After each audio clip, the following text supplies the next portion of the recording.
Good day and welcome. Thank you so much for joining me. My name is Mariama, and I'm one of the graduate success coaches that are available to you courtesy of the Lark's Success Coaching Service. Today, we're going to talk about self-care and self-care specifically in the distance learning environment. As you know, with the changing of environments of our schools and universities and higher education, we kind of have to go with the flow and adapt and grow so that we can make sure that we're successful in this ever-changing environment. Work-life balance is very key to that. Just to share a little bit about myself, in addition to being a graduate student, I am also a wife, a mother of two very active children. I am a business owner. I have a medical massage therapy and wellness counseling business. And so I have a lot of things on my plate. And I say all that to say that work-life balance is extremely important to making sure that I am successful in all of those roles that I play in my own life, as is for you as well too. So today we're going to talk about tips, some best practices, and just creating some awarenesses so that way you can make self-care a more of an integral part of your learning experience. Okay?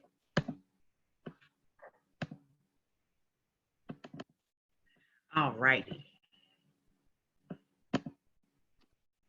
So let's start off with some hard truths because we are here to learn. So let's learn about why self-care is important. So distance learning can be difficult for some students. It's just a fact of reality. We go from K to 12 being in a classroom. Some of us are now being outside of, with homeschool went up, but most of us are in classrooms having that face-to-face interaction.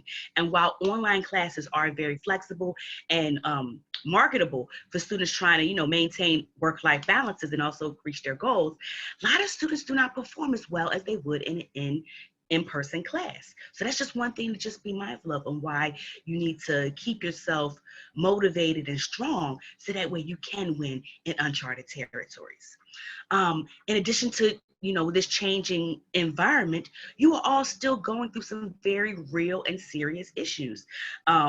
In general, college campus counseling centers report anxiety, depression, relationship issues, and academic performance is all part of things that students come into their offices needing assistance for. And these dynamics only get increased with the limitations in access of services and resources. And then, unfortunately, telehealth counseling, and specifically, is something that is very new and a new modality that's being used in the industry. And as such, the governing boards are trying to work together to find common ground so that we can provide the amount of services that are needed for the changing environment, but do it in a way where we're maintaining patient privacy and so forth. All righty. And we get it. College life is tough.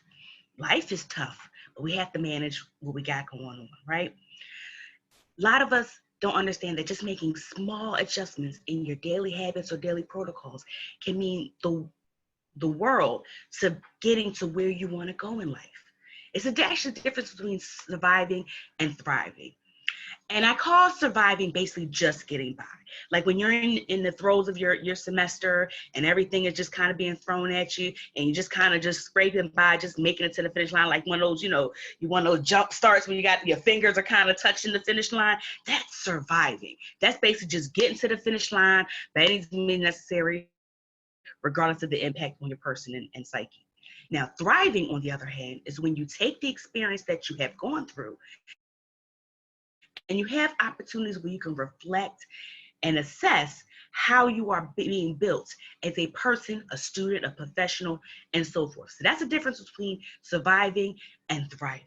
So while you may be surviving right now, we want to work towards being able to thrive in any environment that we put in. Okay? Alrighty, so what is self-care? What is self-care? Well, self-care is a practice of taking an active role in protecting one's own well-being and happiness, particularly during times of stress. I'm going to say that again. It is the practice of taking an active role in protecting one's own well-being and happiness. So it's a practice. It means it's something that you have to work towards. Self-care is not going to be a one and done situation. Self-care is not like a short, it can be a short-term spurts, but it's something that it is a lifelong practice. So what self-care looks like for you today may not be the self-care that you need in your 30s or your 40s, so on and so forth as you move throughout life and in industry. They include skills such as coping skills, stress management, recognizing time to refresh and regroup. And then they are added to the routine that you currently have. We're not looking to stress people by adding on stuff. We just want it to be part of the actual routine. And just as a note to self, 5 minutes of self-care can help continue 20 minutes of consistent hardcore work. So 5 minutes spent can help give you an extra 20 minutes on whatever project or task that you're working on. Just some food for thought. And there's also no wrong way to practice self-care. Whatever brings you joy, that is the mode of self-care that you choose to do. As long as it doesn't hurt yourself or others, all good with me. So think about it for a second. What are some things that you do to relax or to have fun? I know that for myself, I really enjoy music. Oh, and coloring. Coloring. I love, love, love, love coloring. At any given time, I will have a coloring book and some color pencils in my bag, my book bag. So just if I just need to take a break, that's something I do for fun. So think about for a second what you do for fun. Okay.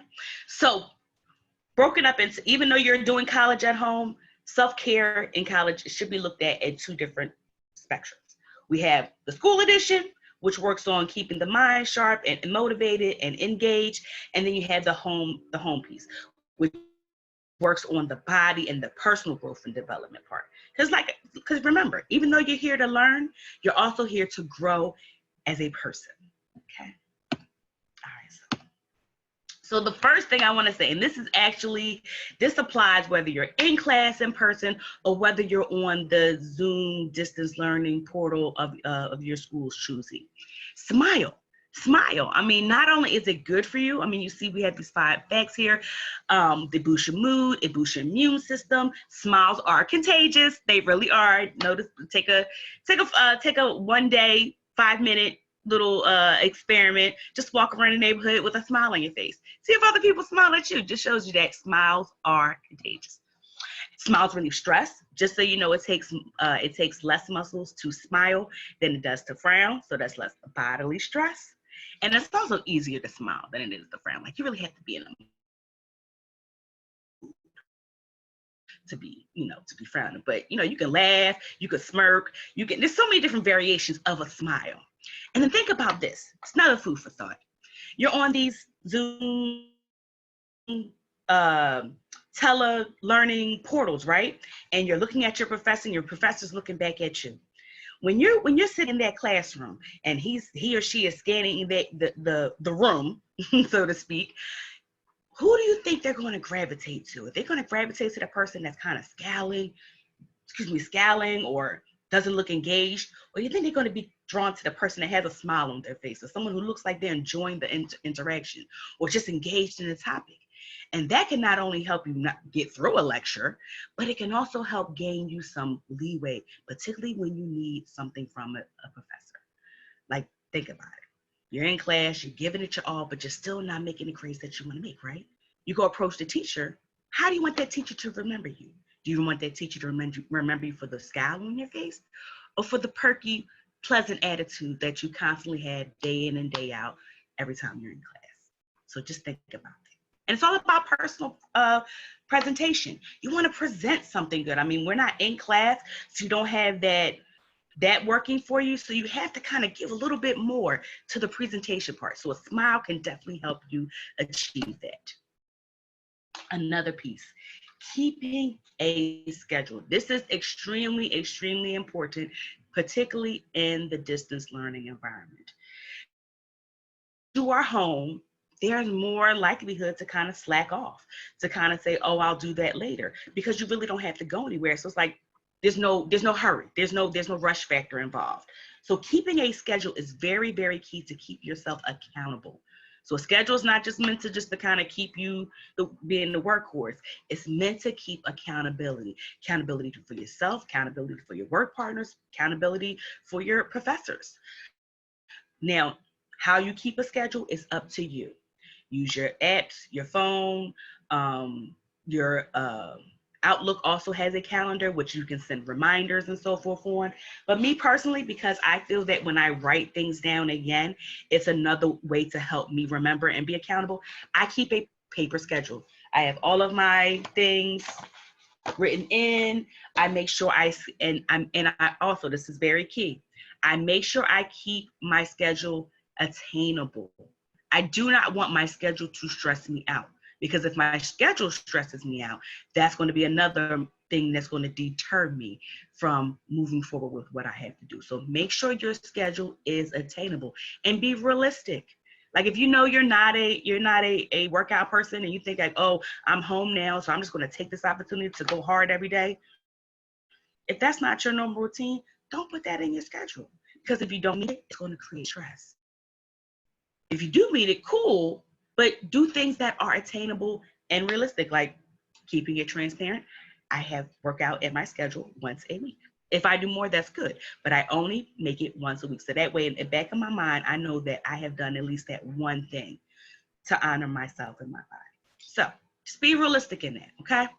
And then these are also very transferable skills. If you learn to keep a schedule and maintain it now and honor the schedule, this will help you not only as a student, this will help you as a professional, and this will help you in life in general. So keeping a schedule can be hands down one of the best tools that you can do to keep yourself sharp in this environment.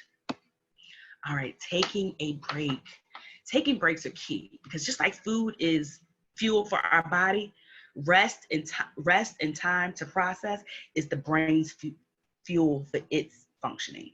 Okay, and then particularly when we're studying, sometimes we just kind of have a task in mind and just know that we have to just go hard and make it work for us.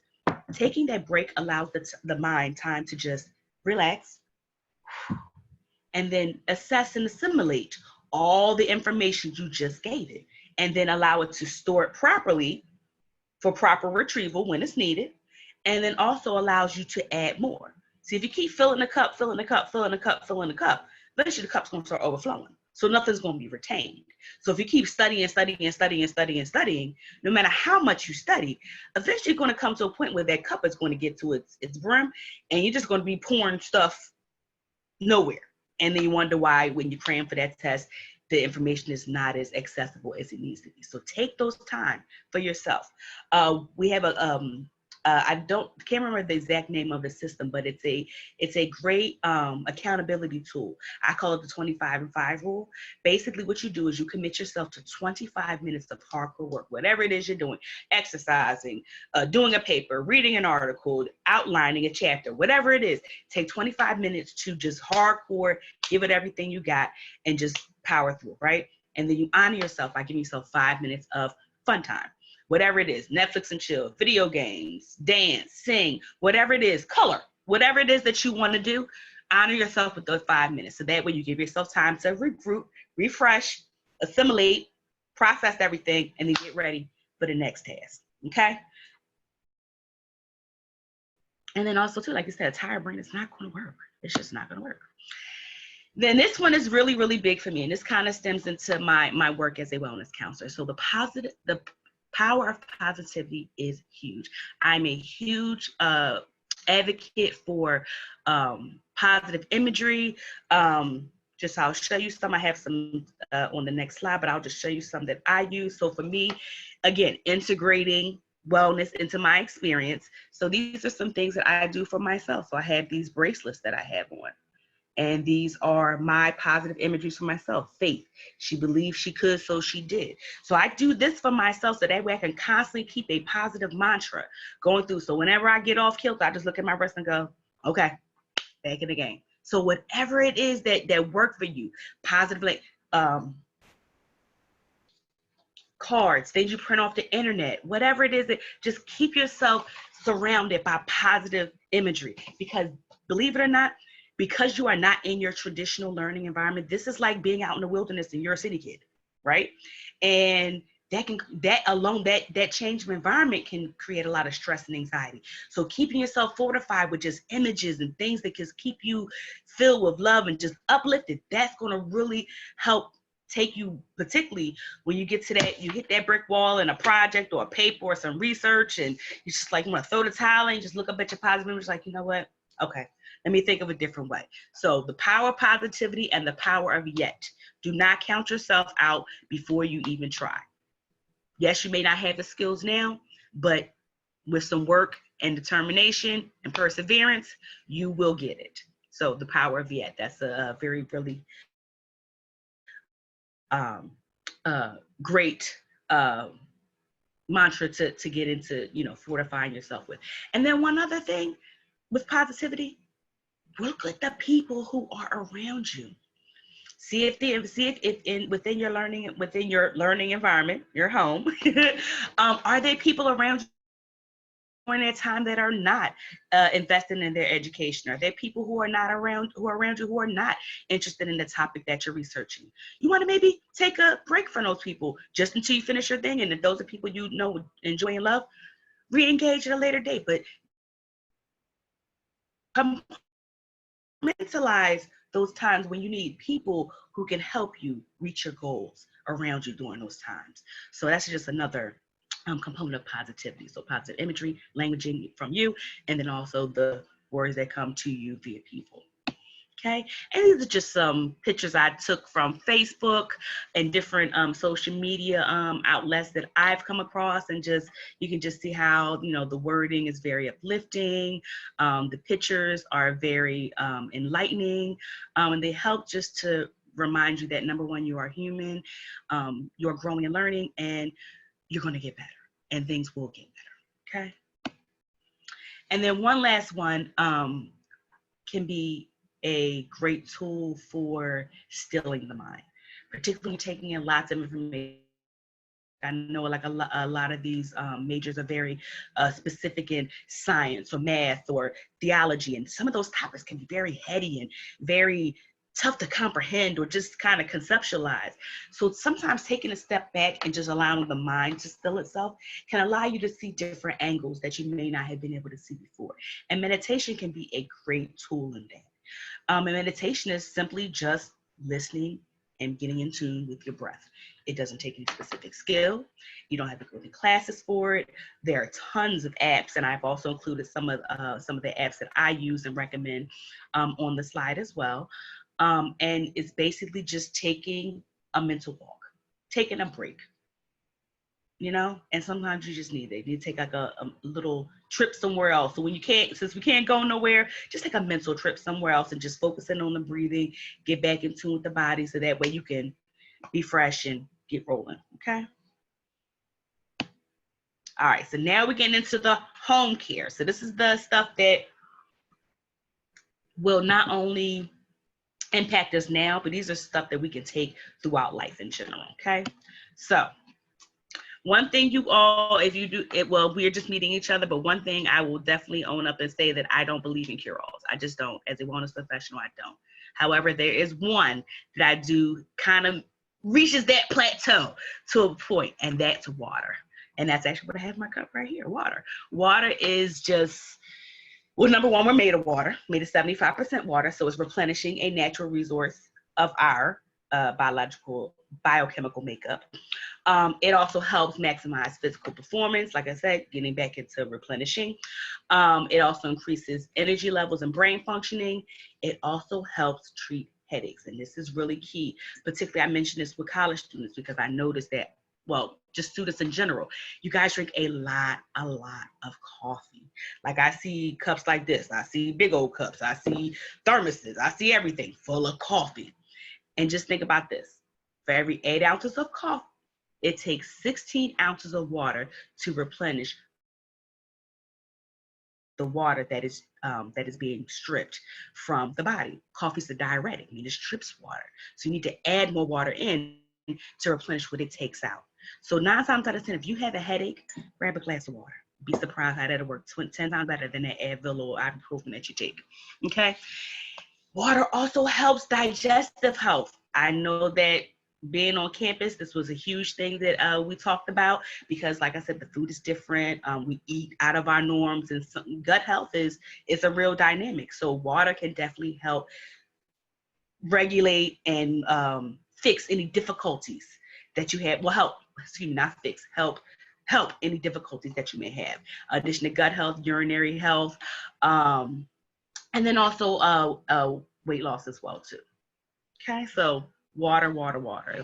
Sometimes first thing you think of, grab a glass of water first, because 9 times out of 10 you're probably dehydrated. Okay. And then another side of this, adapting some healthier eating habits. And this actually might be a little bit easier while you are at home. Again, we talked about how food is water, fuel, and sleep, rest are food for the body. And it helps maintain all of our different functions, whether it's brain functioning, body functioning, activity, what have you. Food is a key component to that, which is why I want to stress, do not skip meals. And particularly because you are at home, you have more accessibility to home and so forth. Make sure you are keeping a regular eating habit. When your blood sugar starts getting low, that's when you start having issues with grogginess, tiredness, irritability. So maintaining an even balanced sugar level is key to just keeping yourself in the game at all times. Also, make it fun. Eating should be an experience. It should not just be like, oh, I gotta eat this because I'm hungry. It should be an experience. Turn your plate into an event. Put colors on your plate. One thing I will tell you, the more colors that are on your plate, the more naturally occurring vitamins and mineral resources are included in your meal. And that's key because a lot of us are taking supplements and whatnot to help mimic what the food should be giving us. But if your plate is colorful and it has all those components already there, the vitamins just an extra just to keep us boosted up, And then also let's just address this. Food insecurity is real. It's a real dynamic, and a lot of us are going through it. So if keeping your home stocked with nutritious meals is an issue, let us know. Even though the Westchester Food Pantry Resource Pantry is currently closed right now, there are resources that the campus is utilizing to help make sure people are supported with regards to food insecurity, personal supplies, and so forth. On the slide here, you see a link for a Google Doc. So if you are in need or know someone who is in need, please have them reach out to us and via that Google form, so that way we can get them a care package made. Because again, if your body does not have the food that it needs, it is not going to perform in the way in which you want it to. Okay. And then, by all means, just move, just move, just move, just move. And I mean that wholeheartedly. Movement can be a wonderful stress reliever. Movement can be a wonderful engager. Like I know someone who they was going through her RN practice. Her RN comps, and she jumps rope. She does like a speed roping. And what she did was she would have her daughter test her while she was speed roping, because the roping just helped keep her mind focused and sharp. And so whenever her daughter asked her those questions, she would just bam, bam, bam, bam. So whatever helps you keep engaged, do it. Take a walk, take a ride, dance, skip some rope, yoga, stretching, laughing. That's movement, Whatever makes you feel good, do that and do it well. Okay, so not going to really stress there because it is a personal thing, but it can be anything and everything. And again, treat yourself. Give yourself those moments, congratulatory moments. You finished the paper. Congratulations, self. You got a good grade on your test. Congratulations, self. Make sure you treat yourself. As long as the thing that you're doing is not harming you, go for it. If you see my slide here, I have my two favorite people, Tom Haverford and Donna Meagle from Parks and Rec, and they had a holiday specifically every year dedicated for this stuff. They worked hard and they played hard. This one whole day, they treated themselves. So I'm just want to encourage that same thing to you, whether it's getting your hair done, doing your own hair, doing your nails, getting a massage, whatever it is that makes you happy, coloring, whatever, sleeping, do it. Keep yourself happy, because at the end of the day, if you're not happy, those around you are not going to be happy. And that includes your workmates, classmates, and so forth. So make sure you keep yourself fortified. And then remember, we are here to help you. That is our job. Reach out to us. We have an email address, which is successcoaching@wcupa.edu. You can get us 24/7. Just send us an email there. We'll definitely reach back out to you. We also have online appointments on our WC online portal, and the link for that is on there as well too. And there's also a QR code if that works easier. So remember, we are here to help, and we want to help. So let us know, okay?